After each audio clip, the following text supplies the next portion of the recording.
Bonjour à tous, j'espère que vous allez bien. In this lesson we're going to talk about the imparfait, the imperfect, which is one of the tenses to talk about the past in French. First of all, when do we use the imparfait? The imparfait can be used to talk about habits or usual actions in the past. For instance, quand j'étais enfant, j'adorais jouer à cache-cache. When I was a child, I loved to play hide and seek. It is also used to describe feelings in the past. For instance, il était très surpris de me voir. He was surprised to see me.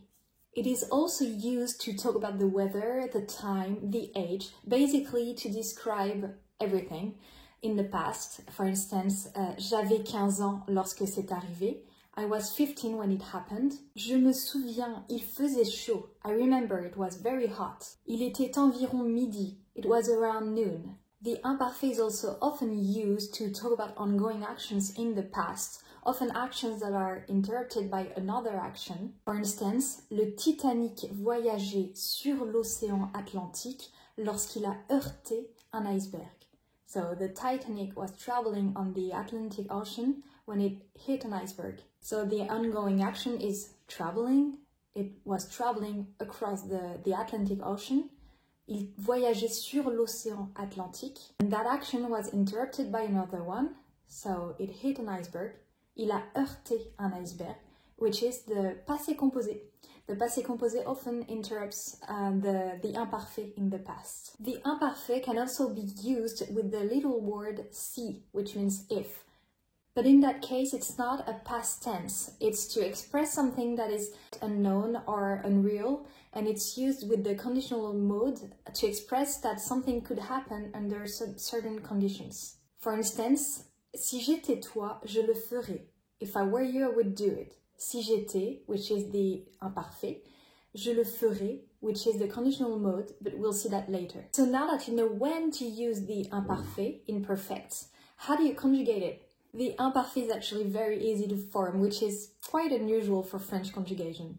Take the first person plural form of a verb in the present indicative, so the new form in the present. You remove the ending, so ons, and instead you add the following endings.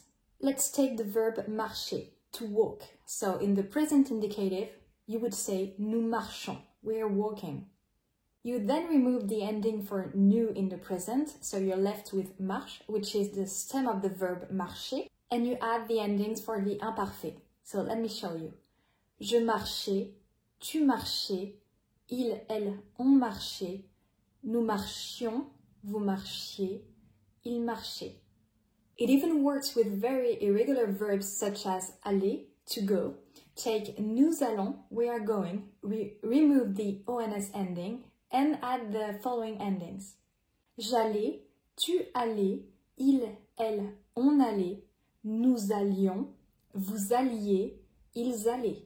There is an exception though for the most used verb in French, the verb être, to be. This verb follows its own rules, so it does not take the stem of the nous form in the present indicative, so it does not take nous sommes to form the imparfait. But lucky for you, it's the only verb that does not follow the rules for the imparfait. J'étais, tu étais, il, elle, on était, nous étions, vous étiez, ils étaient. Thank you for watching. If you enjoyed the lesson, don't forget to like and don't forget to subscribe if you want more French lessons. Au revoir, à bientôt.